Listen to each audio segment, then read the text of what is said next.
Neymar back to lead resurgent Brazil. On Tuesday, the Barcelona man wore the armband for the first time in over a year to star in the Seleção's 3-0 victory over Paraguay. He said he didn't want to do it anymore. He'd had enough of leading. The expectations of 200 million was burden enough.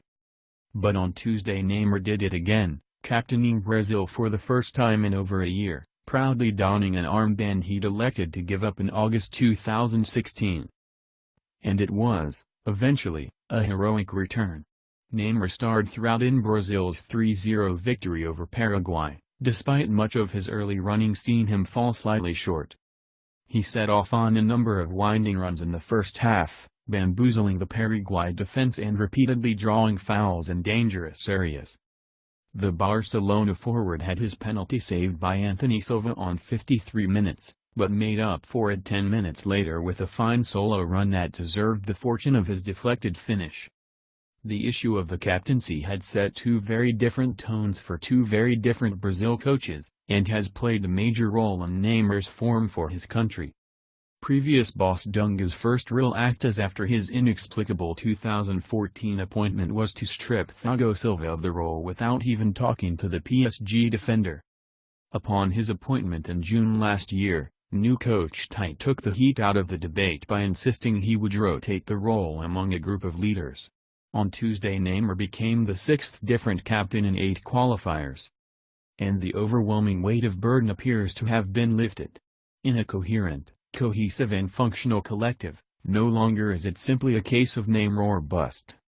There was never a dependency on me, Neymar rebutted this week, gregariously conducting the Brazil press conference for the first time in over 6 months. But that said more of Neymar's humility than it did about Brazil's recent past. The previous 2 years had brought little but frustration for the Barcelona man who on form may well be the best player on the planet right now. Adding to his sumptuous ship in the 4-1 demolition of Uruguay, on Tuesday Neymar became the top goalscorer under Tite with 6 goals. It's now 8 wins in a row for Tite in Brazil, with 23 goals scored and 2 conceded. A place at the World Cup is all but confirmed.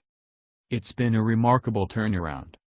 When Tite took the reins in June 2016 following a second Copa América humiliation in 2 years, Brazil were languishing in 6th place in World Cup qualifying.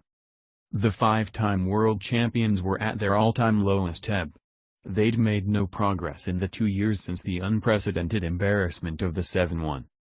The Seleção were disjointed, dissatisfying, disgruntled and just downright disappointing.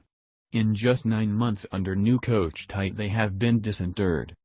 He kicked off his reign with a 3-0 victory over Ecuador, Brazil's first win in Quito for 33 years. And he's been breaking records ever since.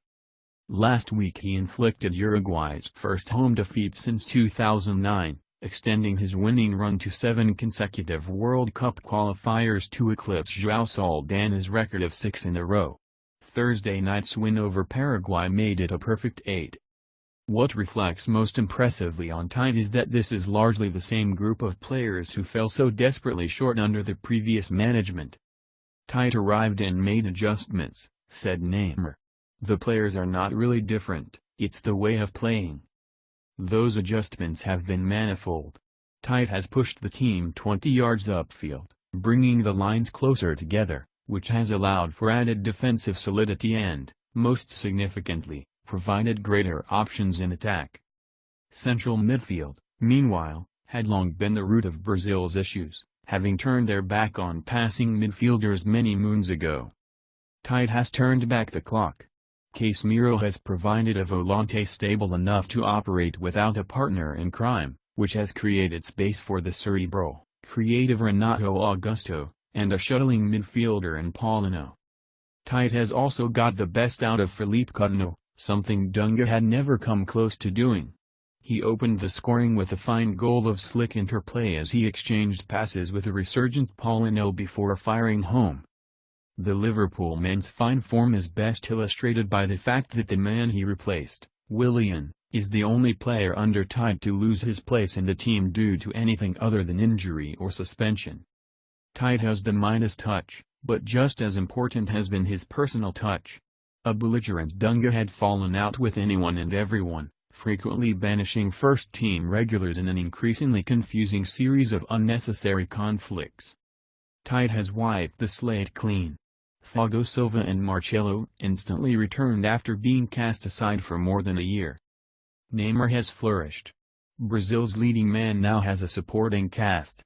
He is electing to take a leading role, actively seeking out responsibility rather than having it dumped on his shoulders as those around him fluff their lines.